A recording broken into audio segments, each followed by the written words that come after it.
Hello again, everybody. This is Derek, and I'm coming back at you with another Wargaming in Miniature video. In today's video, we're going to continue on with our O Group boot camp.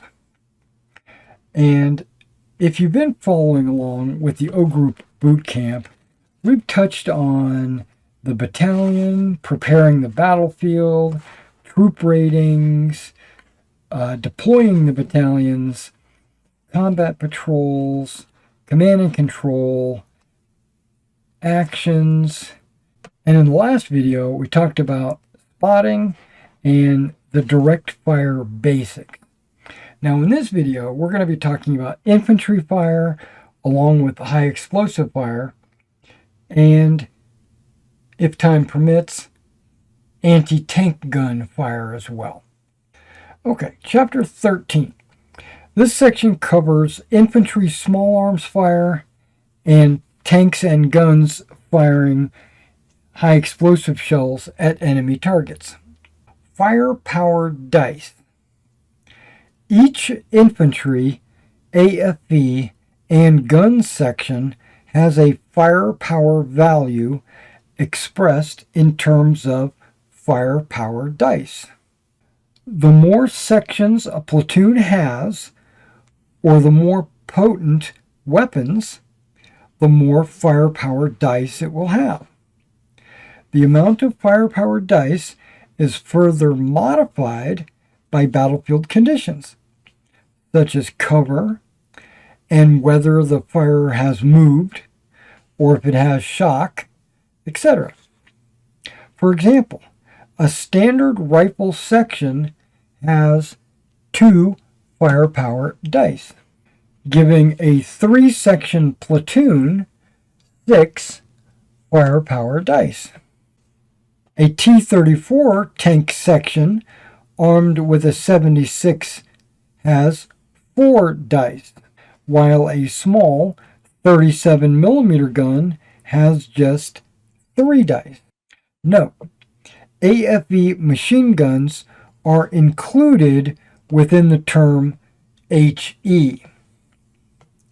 The player does not determine whether the tank is firing HE or just machine guns. This is a decision made by the tank commander, not the player. Fire by platoon. All small arms and HE fire is by platoon. So you cannot split up your platoon and fire at different enemy targets. Okay, we talked about that in the last video. Okay, so the infantry and HE firing procedure. Declare the unit, firing, and the target. Establish the range. Now remember, if firing over 30 inches, only gun targets may be engaged. Infantry cannot be engaged at 30 inches or greater. They're basically saying at that range the lay of the land or the intervening bushes or battlefield conditions prevents you from shooting at them. Calculate the number of firepower dice. Adjust the dice appropriately, meaning you might lose a couple of dice. Roll the firepower dice, and remember the minimum die per unit is always at least 1 die. So if I had 6 dice and I had a -6 dice to shoot, I would still be allowed a 1 die shot. All hits are on a 4 or better, so that's 50% always. Each individual firepower die will inflict 1 hit on a score of 4 or more. Remember, veterans hit on a 3 or better. A lot of good hits. Everything hit except for that guy. So there's 5 hits. The target takes as many morale tests as hits taken. See table 4. If the target is in the open or the spotting die result was spotted.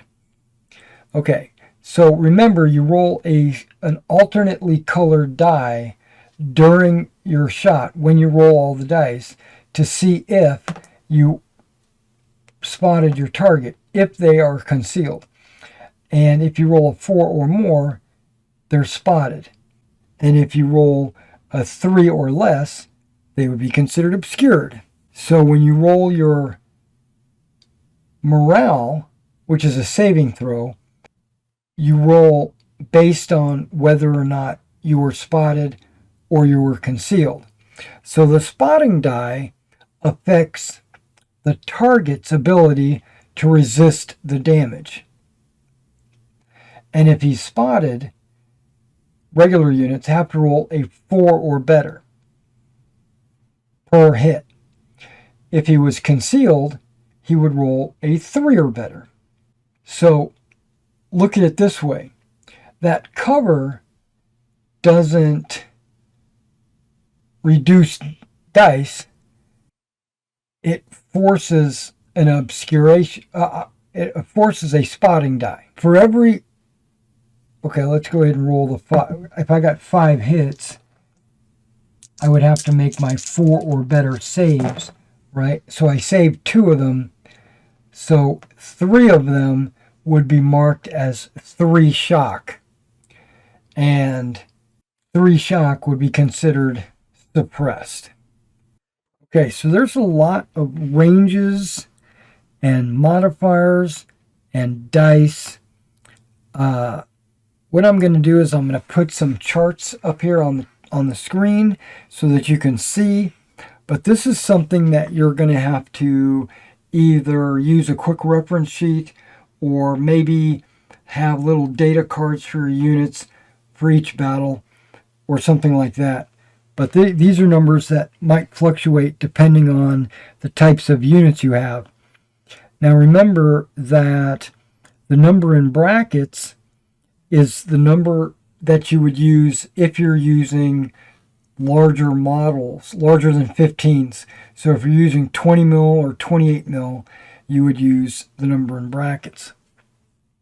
So like a submachine gun section has a battle range of 6 inches and an elevated range of 10 inches. Where assault rifles are 14, an attached medium machine gun, if it's part of your platoon, it assumes the stats of the sections, where if it's a separately fired machine gun section, like it's deployed on its own, it's not part of the platoon, it actually gets a larger range because it's not firing with the platoon.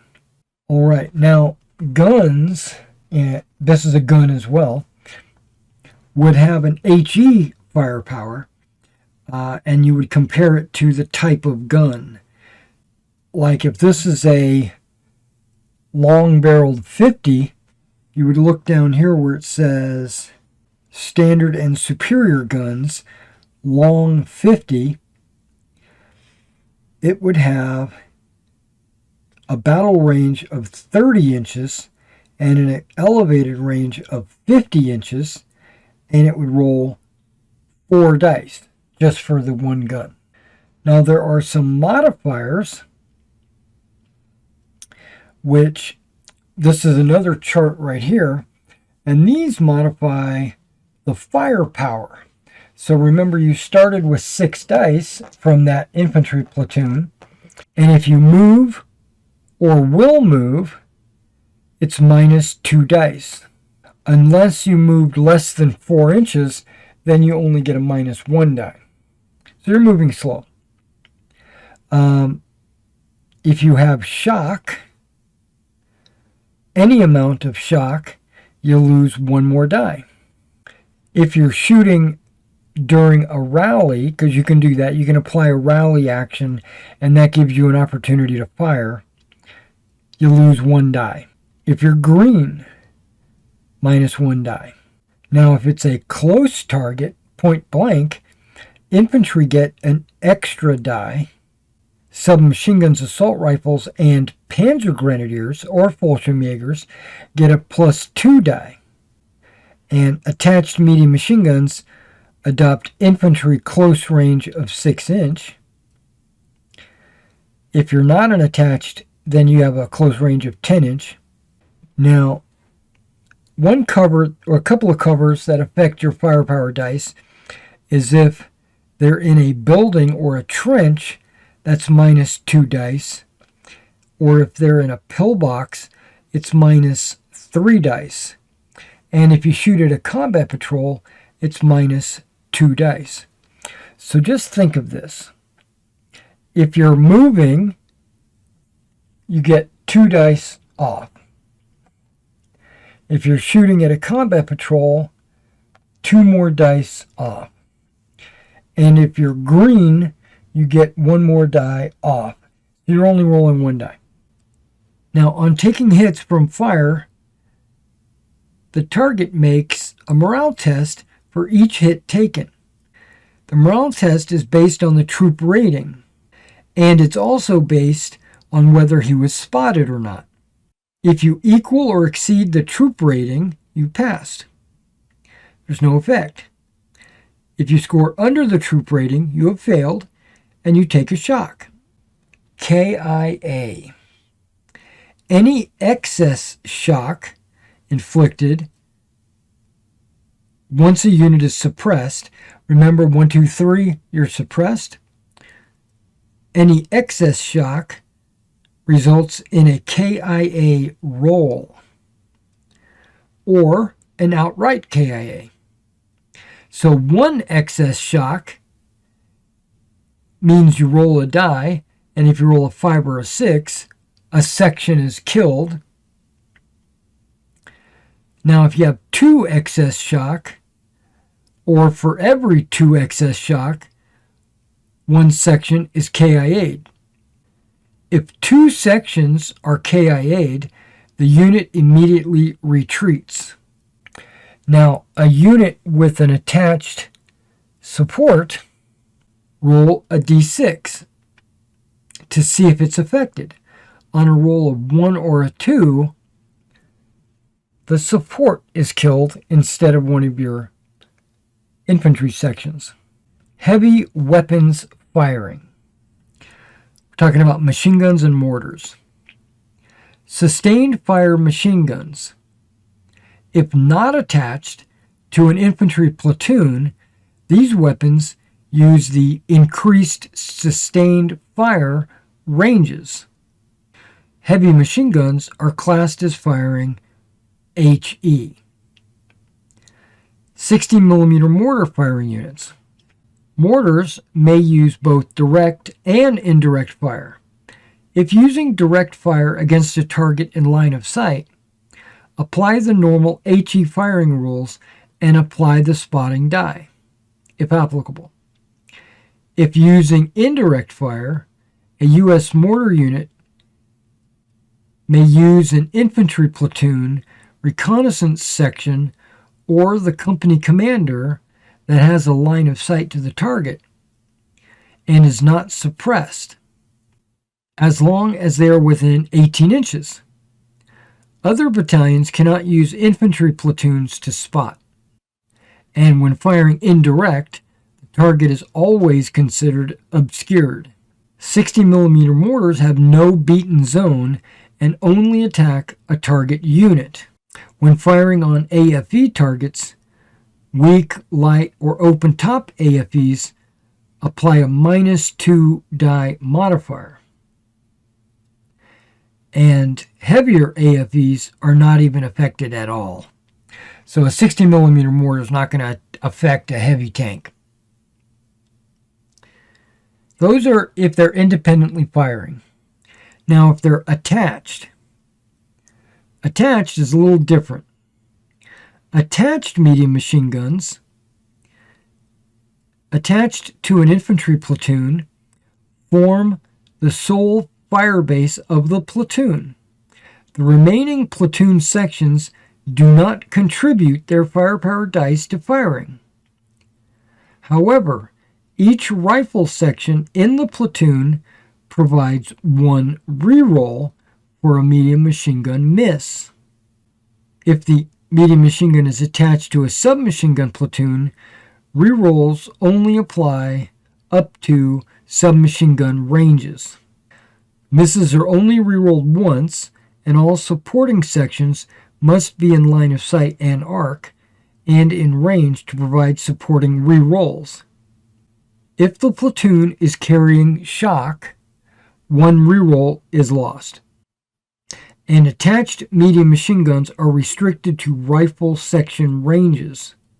This is to reflect that they are constantly on the move with the platoon, ammunition is more limited, and the gun is operating as a support to the rifleman.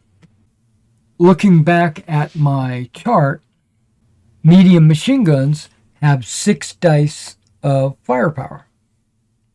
So you would roll the 6 dice and reroll, like if it was this unit firing, I would roll 6 dice, not 8. I would roll the 6 dice for the medium machine gun, but I would get 3 rerolls because I have 3 sections. Alright, attached 60 millimeter mortars. Once attached, a 60 millimeter mortar section permits 1 reroll for a platoon miss. It does not fire independently. So once you attach a 60 millimeter mortar to the infantry, it's kind of it grants the platoon 1 reroll. So that's up to you to decide if it's worth attaching a mortar to your platoons or keeping them separate and firing separately. Attached anti-tank sections. House breaking. Okay, so let's say this medium machine gun's not there and this Panzerschreck is there. When firing against targets in buildings up to the battle range, an attached Piat, bazooka, or Panzerschreck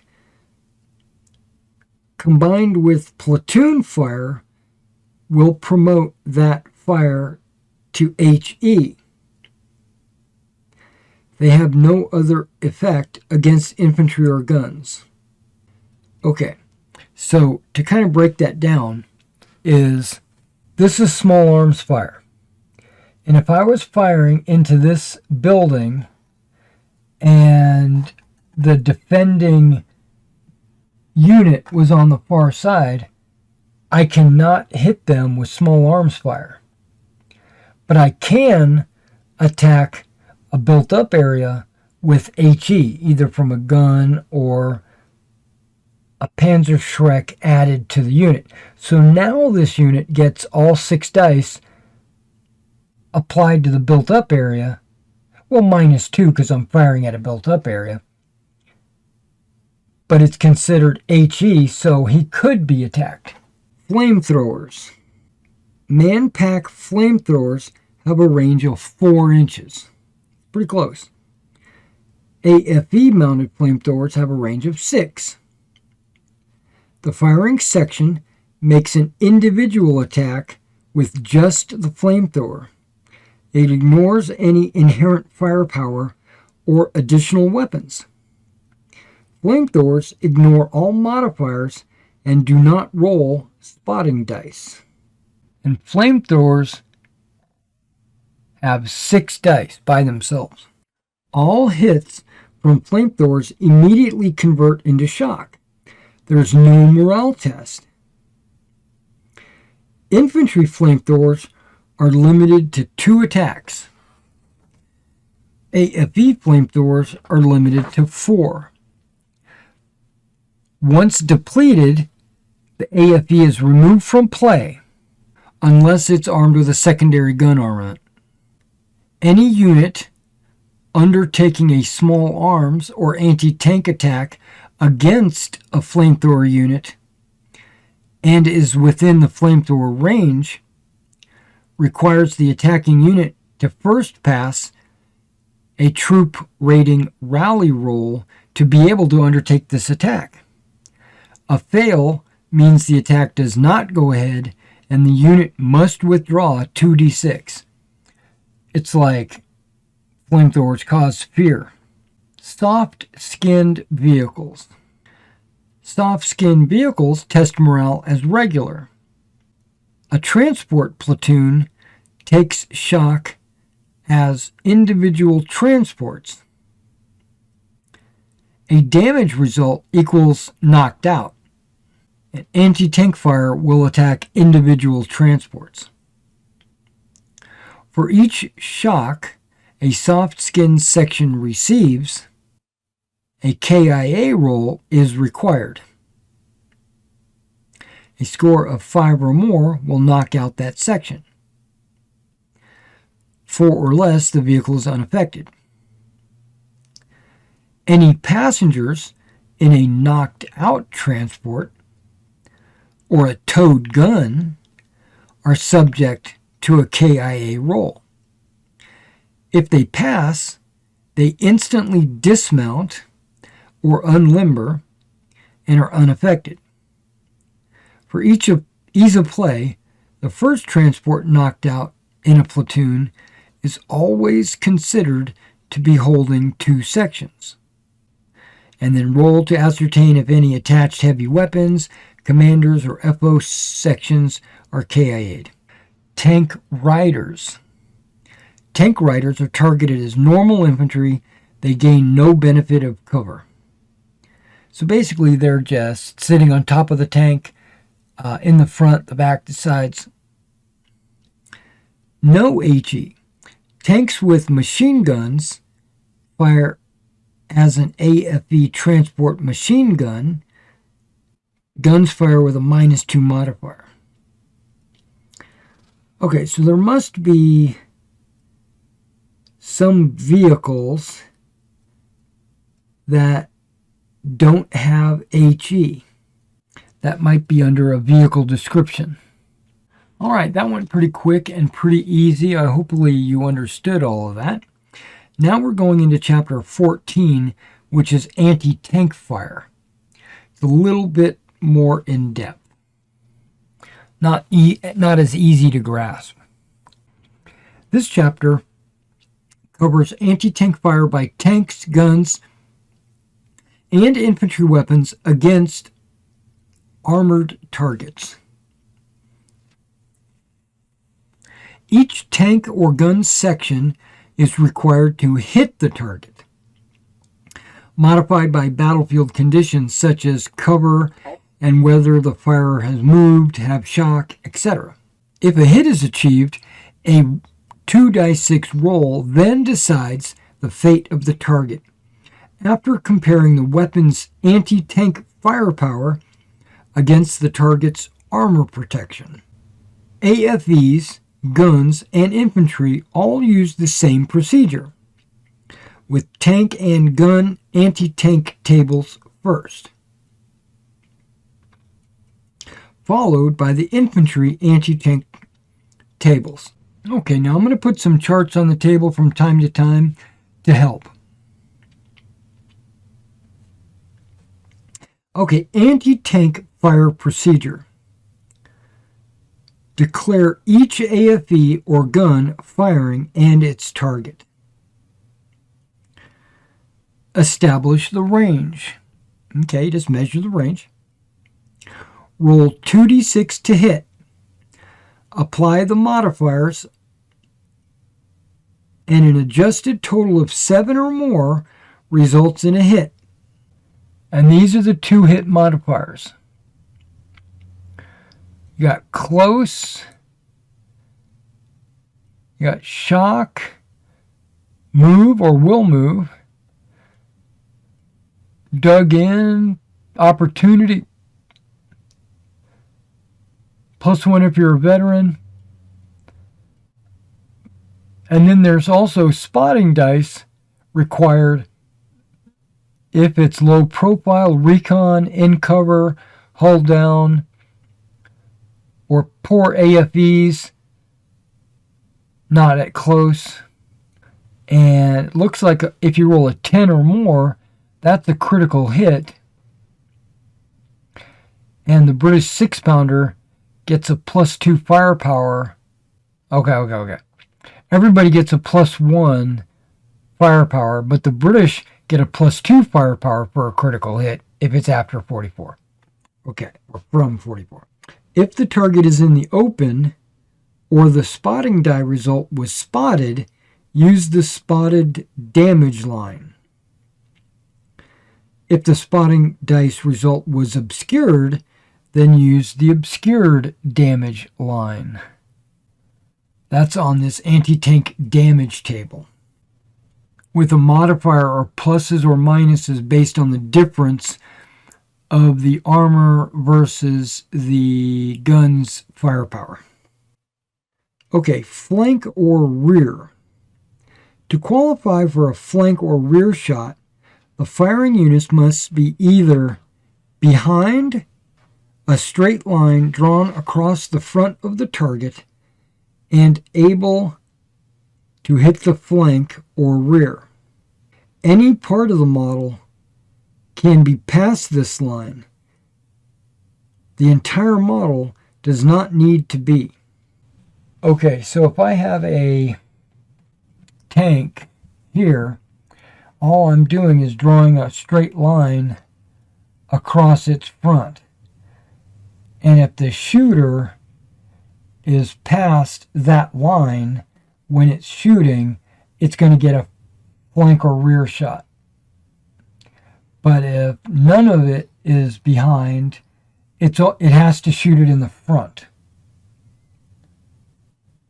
It looks like that would be a flank shot, doesn't it? But no, that's a front shot.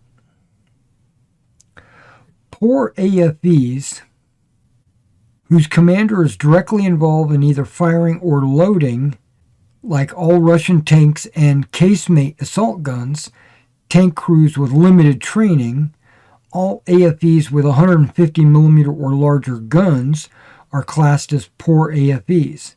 In addition, the Hetzer is classed as a poor AFV if it moves and fires. Poor AFVs always apply the spotting die roll, even against targets in the open, because they can't see. Their vision is limited. Low-profile AFVs. All small armored, like Bren carriers, tankettes, low half-tracks, like the 251 and the 250, and larger, yet low silhouette tanks, such as the Stug, Hetzer, and M18, is at the upper limit of low profile. The spotting die is applied when firing at a low profile AFV, except at close range. Because they're really low. They're only 7 feet tall, so they're like just barely taller than a human. Okay, gun types. There's 3 gun types. You got superior guns, standard guns, and low velocity guns. Superior guns are high velocity, long barreled weapons that have a better range when firing elevated than other guns. They include guns like the 75 L43, 48, and PAC-40, the Panther 75 L70, and of course the 88. The British 17-pounder, the 3-inch, the Comet's 77mm, the Russian 85, 100, and long 122. The US 76 and 90mm. Standard guns, such as the US 75, the British 6-pounder, Russian 76, and the German long 50. Low velocity guns. They're basically the small caliber guns. Autocannons, short barreled guns, or howitzers. These guns cannot engage targets at the outer elevated range bands. Okay, so I'm going to, it's not on the quick reference chart. I'm going to put some anti-tank to-hit modifiers here on the screen. You got your battle range of 30 inches elevated range of 40, close targets of 10. If you move and fire, that's -1. Now these are 2-hit modifiers. If you're shocked, -1. If you're firing while rallying, you get a -1. Poor AFEs, they have to use spotting dice. All right, now when you hit, if you successfully hit, you compare your anti-tank firepower versus their armor. So I'm going to display a couple of charts up here. It's probably going to cover the entire screen, but let's just take a look at a British 17-pounder. He has an 11 anti-tank firepower compared to the US 76 or the 3-inch, which only has a 9. The Panther has an 11. If we come down here to standard guns, you should have like a British 6-pounder. These are basically the medium anti-tank guns. They have a 7. There's also infantry guns, low velocity guns like the German short 50, or like their 37 millimeter would only have a 4 penetration, and then even heavy machine guns would have a 2 firepower. So they even heavy machine guns can penetrate some armor. All right, now if you look over here on the right, we've got armor factors. Now if you're looking at a soft skin vehicle, of course it's going to have 0. And then if you look at medium AFEs, you got your Panzer III, your Panzer IV, your Stuart R35s. They have a front armor of 5. So a British 17-pounder against a Stuart would be +6 to penetrate. Battle AFEs would be like the Panzer IV-F, a Sherman, T-34. Those all have 7s. And infantry armored fighting vehicles like the Matilda, it has an 8. And then Matilda II has a 9. Churchill has a 9. And then heavy AFEs like the Panther, it has an 11. So that British 17-pounder against a Panther in the front, it's even up. So it's +0. So you would roll 2 dice, and you would add the difference in armor. Actually, the armor gives a plus to this die roll, where penetration gives a minus. So a higher number is more survivability, and a lower number is more of a knockout. So let's just say a British 17-pounder with an 11 shooting a Stug G with a 7 would be over by 4, so that would be a -4. So you roll on this chart, and if you get a 4 or less, if they're spotted, it would be a knocked out. If they're obscured, it would only be 2 shock. And an unmodified roll of double 6 means the worst possible result is 1 shock.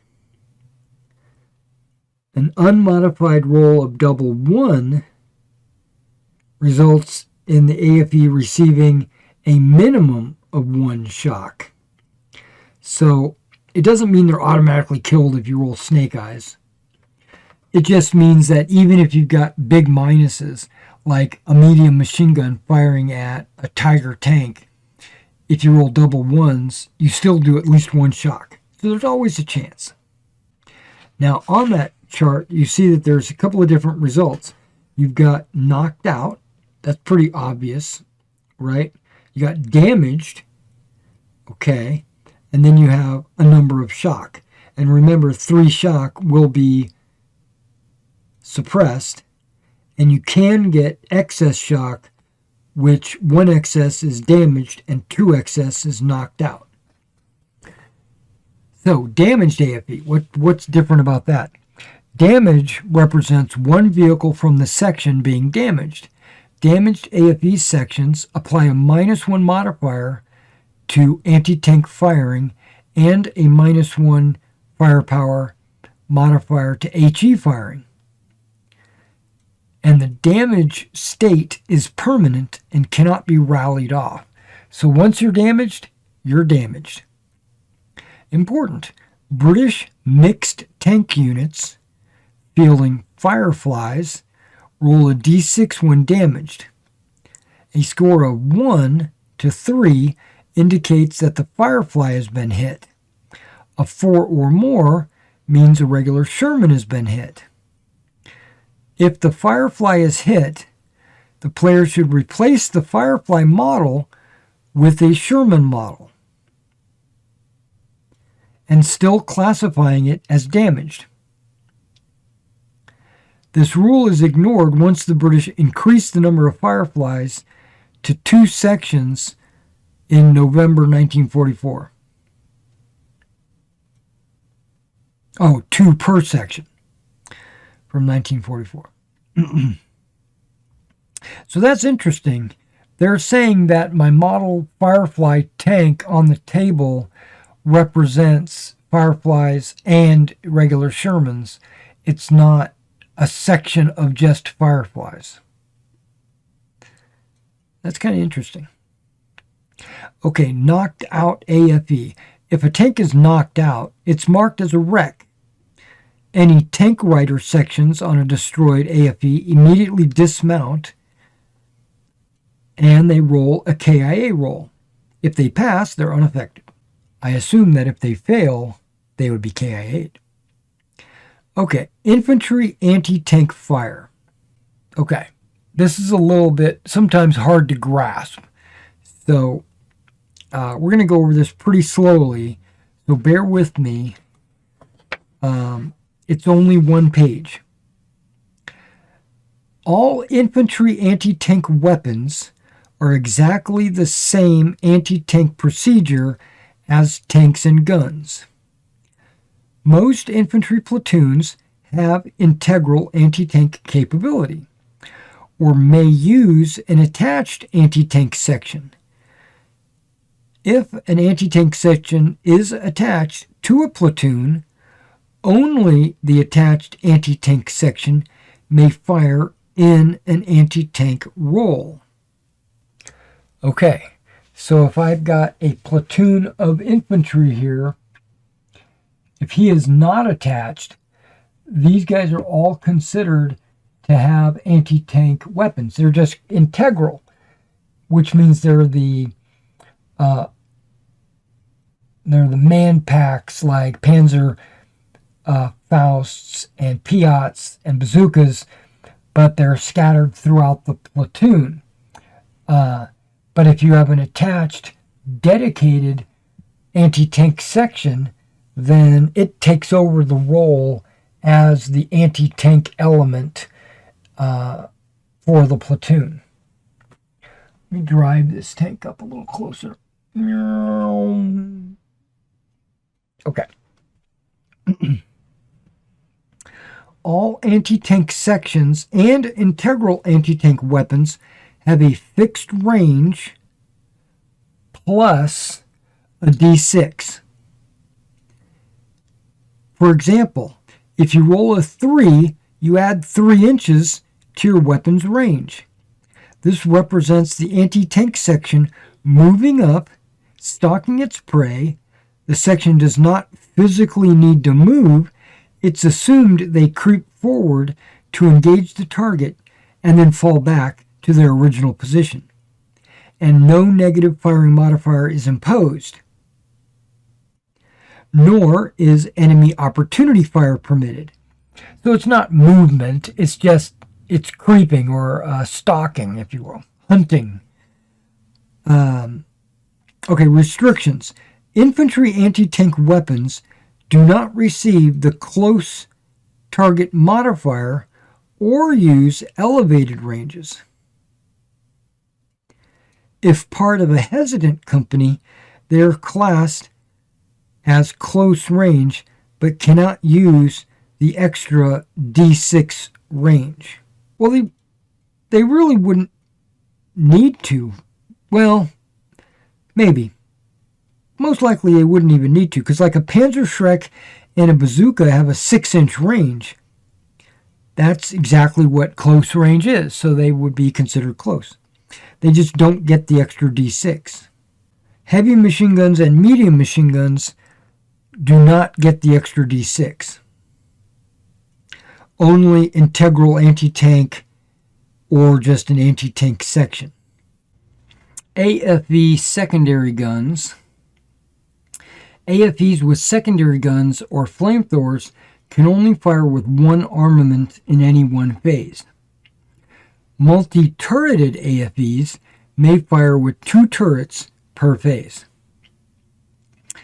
Deploying specialist AFVs. When deploying a specialist AFV, such as a flame tank, field the standard AFV variant to confuse the opponent until you fire. In reality, most World War II soldiers would have no idea that they opposed by a flame tank until it opened fire. A little trickeration right there. Alright guys, well that was anti-tank fire. It's actually not too complicated. Let's do a little summary of this video. Infantry fire and anti-tank fire. So, just as a general rule of thumb, your platoons, your sections have a number of dice. Most likely it's 2 dice per section. And when that unit shoots, you roll all the dice and you're looking for 4s or better for hits. But at the same time, you want to roll a spotting die if necessary. So like if you're shooting at another unit in a field, you would roll all 6 of your dice plus the spotting die. If you roll a 1, 2, or a 3, they're considered obscured. And if you roll a 4, 5, or a 6, they're considered spotted. And that doesn't change your 2 hit numbers. That changes their morale saves. Normally it's a 4 or better, but if they're obscured, it goes down to 3 or better. If you give them a move and fire, you can be stationary and fire at full effect, or you can move and shoot with a -2, or you can shoot and then move, but you have to understand that you still impose the -2, unless you're only going to be moving 4 inches or less. So if you're only creeping up to the wall, you'd only get a -1 instead of a -2. For every hit, your opponent rolls a morale save, and it's normally a 4 or better, or 3 or better if it's obscured. And if you, for every fail, becomes a shock, and 3 shock becomes suppressed, and every excess shock, 1 excess means you roll a 5 or a 6 to kill someone. If it's 2 excess shock, you automatically kill someone. So now, if there's 3 shock, you're going to take 2, kill somebody, and then roll a die, and a 5 or a 6 kills the second guy. If you lose 2 guys in one firing round, then you have to immediately retreat. Anti-tank. When trying to hit somebody with an anti-tank gun, either an anti-tank gun, a tank, a self-propelled gun, whatever, or even a Panzerschreck, you have to roll 2 dice to hit, but you also should roll a spotting die if there is, if it's obscured, if it's in terrain or behind a wall or something like that. You should roll a spotting die. If you don't need to roll a spotting die, then don't bother. You're trying to roll a 7 or better with modifiers. If you hit, then you compare your weapon's penetration versus the target's armor, and you modify the die roll by the difference, and you compare it to the damage chart, and a low roll is best. If you roll double 6, you can't do more than 1 shock, and if you roll double 1s, you can't do less than 1 shock. The front of a vehicle is measured by a straight line. Any shot that comes in from the front has to hit the front armor. If you are in the anywhere behind or to the side of it, you get the rear armor, because it's called side and rear. If your vehicle is only partially behind the line, it still counts as being behind. If there are certain attachments that can be added to a platoon, if a machine gun is attached, then you roll the machine gun dice and not the infantry dice, and you are allowed rerolls, 1 per additional section. So in this case, I would get my 6 dice to hit and then 3 rerolls. Okay, I hope that didn't help. Okay, there's one more thing. If you have an anti-tank Panzerschreck or bazooka and you're shooting at a town sector, you do not have to see or spot the infantry. You can shoot directly at the town sector itself. It converts your weapons to HE. Okay, I think that answers everything. And in the next video, what we'll be talking about is indirect artillery fire. Yep, we'll be talking about indirect artillery fire in the next video. And the video after that will be close combat.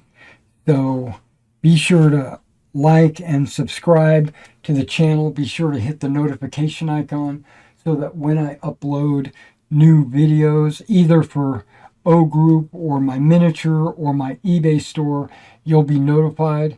And if you're looking for miniatures like this, check out my eBay store at this link right here. And if you want me to do some commission work for you, paint some miniatures, contact me at this email and I will send you my payment sheet. All right, guys, thanks for coming out, and I'll see you in the next video.